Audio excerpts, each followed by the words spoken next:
tous, on va voir ensemble 4 explications du Zohar sur un pasouk qui a été dit par Shlomo Améler. Nos sages nous disent que Shlomo Améler c'était l'homme le plus intelligent du monde.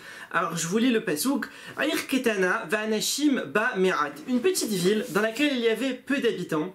Uva Elea Améler Gadol est venu attaquer cette ville un grand roi.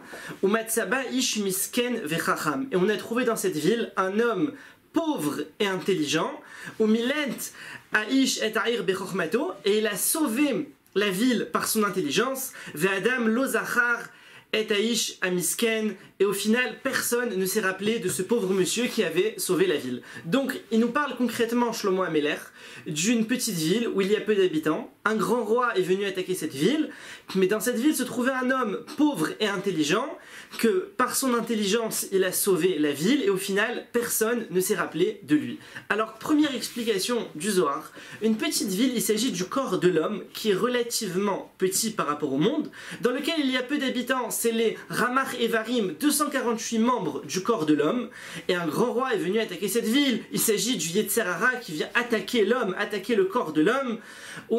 Et nos sages, ils définissent le Yetzer Hara, c'est intéressant, comme c'est le Zohar qui définit, comme étant vieux et bête. Vieux et bête. Alors vieux pourquoi? Vieux dans le sens qui connaît toutes les stratégies, toutes les combines, il les connaît. Pour faire fauter quelqu'un, depuis le matin, il réfléchit déjà, dans la journée, il va lui présenter le plat interdit qu'il avait envie. Il va lui présenter l'image interdite qu'il ne devait pas voir. Et le Yetzer Hara là-dessus, il est très fort. Mais de l'autre côté bête, pourquoi? Parce que tout ce qu'il propose, tout ce qu'il vend, c'est du leurre, c'est de l'illusion, il n'y a rien dedans. C'est du vent. Hevel Havalim Amar Kohelet. Il dit c'est de la vapeur, il n'y a rien, c'est de la vapeur, tu passes ta main, il n'y a plus rien. Ça c'est le Yetzer Hara, et malheureusement quelqu'un il peut se retrouver asservi au Yetzer Hara. Ce serait comme l'exemple d'un vendeur de cigarettes, on sait tous que la cigarette c'est très dangereux, et il convainc les gens de commencer à fumer, et après les gens ils n'arrivent plus à s'arrêter. Donc le Yetzer Hara il convainc, et après il n'arrive plus à s'arrêter. Comment il s'en sort? Alors dans cette ville, il y avait un homme pauvre et intelligent. Ça, c'est le Yetzer Hatov, c'est le bon penchant. Pauvre, dans le sens que la plupart des gens ne veulent pas l'écouter. Et intelligent, puisque celui qui l'écoute, celui-là, il peut monter très haut, il peut être très intelligent, et surtout, il dit le Zohar, il peut se sauver des jugements du Gehinnom, puisqu'il existe des millions, peut-être des milliards de punitions différentes au Gehinnom en fonction de chaque faute. Et celui qui a écouté son bon penchant, son Yetzer Hatov, il a étudié la Torah, il a appliqué, il a su, alors il est sauvé de tout ça. Il arrive après 120 ans, on lui dit oui, tel Avera, il a fait tchouva là-dessus. Ça, il savait Shabbat que c'était interdit de retirer le grain de citron qui est tombé dans la salade. Il savait. Donc il est sauvé de tout ça, il a sauvé la ville, mais personne ne s'est rappelé de lui parce que malheureusement, la plupart des gens, ils veulent pas écouter le bon penchant, se rappeler de lui. Pourquoi? Parce que nos sages ils disent dans les Pirkei Avot, Bechol yom vayom bat kol yotzet me har chorev. Chaque jour, il y a une voix céleste qui sort du har chorev, c'est le har Sinaï, et qui réveille les gens. Elle est où cette bat kol? Vous l'avez entendu au har Sinaï, une voix qui sort et qui crie réveillez-vous. Alors en fait, nos sages expliquent cette voix, elle est intérieure, elle est en toi. Chaque jour, quand tu te dis mais pourquoi je suis là, qu'est-ce que je fais dans le monde, pourquoi Hachem il m'a créé, quel est mon but, qu'est-ce que je dois faire dans ma vie, ça c'est cette voix-là. Alors il y en a qui écoutent, ils disent ouais c'est vrai, il faut commencer un peu à vérifier. Il y en a un autre, il veut pas entendre, il refuse d'écouter ça. Ça, c'est personne ne s'est rappelé du pauvre monsieur. Deuxième explication, une petite ville, c'est la ville de Yerushalayim. Le Zohar, il référence la ville de Yerushalayim au Shabbat, dans laquelle ils habitent peu d'habitants. Qui est-ce qui habite d'un Shabbat à l'autre? C'est les jours de la semaine qui habitent entre chaque Shabbat. C'est les Sheshet Yemei Bereshit, les 6 jours de la création. Et le Yetzer Hara, bien sûr, le grand roi, il est venu attaquer encore cette ville. Il s'agit du Shabbat et des 6 jours de la création. Il ne veut pas leur permettre d'arriver à leur but final. C'est quoi leur but final? C'est la venue du Mashiach. On passe de Shabbat en Shabbat, de 6 jours en 6 jours, pour arriver au Mashiach. Le Yetzer Hara, il veut empêcher ça. Mais là-bas dans la ville, il y avait un homme pauvre, c'est Mashiach ben David. Pourquoi est-ce qu'il est pauvre? Le passouk qui dit que le Mashiach, il est qualifié Ani, Verochev al Chamor, pauvre et qui chevauche un âne. Alors, Chamor, en hébreu, c'est les mêmes lettres que Chomer, c'est la matérialité, c'est le Yetzer Hara. Et le Mashiach, il chevauche l'âne, il chevauche le Yetzer Hara. Il empêche le Yetzer Hara d'être là, puisqu'au moment du Mashiach, le Yetzer Hara c'est fini, on va faire la Shrita au Malach HaMavet, ce sera terminé. Et il a sauvé toute la ville, c'est le Mashiach, en venant se dévoiler, qui sauve tout le Ham Israël, qui sauve le monde entier.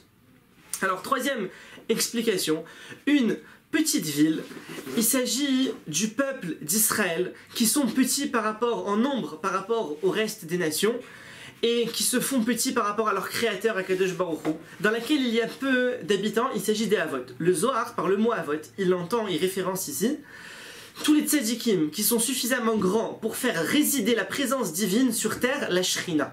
Au début, Adam Arishon, il a été créé, la Shrina, elle était en lui.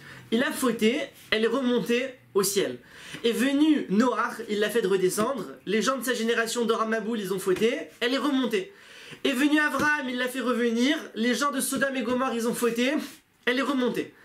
Et jusqu'à ce qu'on a trouvé un homme pauvre, il s'agit de Yaakov Avinu qui était pauvre pendant toute la période, où il pensait que son fils bien-aimé Yosef, il était mort. Pendant toute cette période, il était triste, et donc la Shrina ne résidait pas avec lui, puisque la Shrina, elle ne peut pas résider dans un endroit triste. Celui qui veut avoir sur lui la présence divine, la Shrina, il faut qu'il soit joyeux. La Simcha, ça amène la Shrina. Alors cet homme pauvre et intelligent, c'est qui est intelligent? Dit le Zohar, c'est Moshe Rabbeinu qui a su être l'envoyé d'Akadosh Baruch Hu pour donner la Torah au peuple d'Israël. Et à partir du moment où on a la Torah c'est notre outil. C'est un outil pour faire résider sur terre et en soi la présence divine. Et là, ça me rappelle un proverbe goy, sûrement que vous connaissez.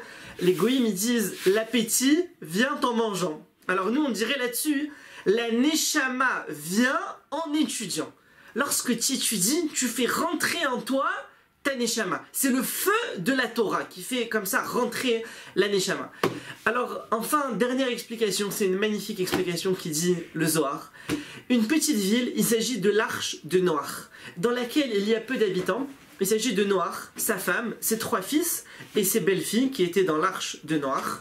Et un grand roi, encore une fois, c'est le Yetzer Hara qui est venu attaquer les gens de la génération de Noach qui les a fait fauter d'Oram Maboul.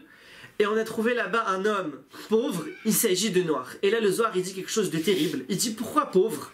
Il dit pauvre dans le sens qu'il n'a pas été capable de prier pour sauver sa génération. Ça veut dire le Zohar, il nous dit, celui qui ne sait pas prier à Kadosh Baruch Hu, il est pauvre. Comme ça, il dit. Celui qui ne sait pas prier, c'est un pauvre. Misken, il ne sait pas prier.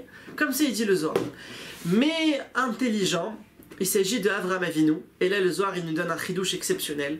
Il nous dit que Noach et ses enfants ont été sauvés par le mérite d'Avraham Avinu.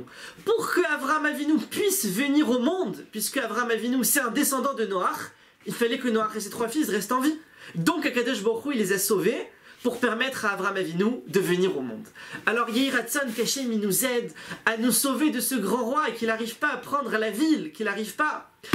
Tevorechu Mipi Elion, soyez bénis de la bouche d'Hachem. À bientôt. כל הנשמות תהלל, כל הנשמות תהלל,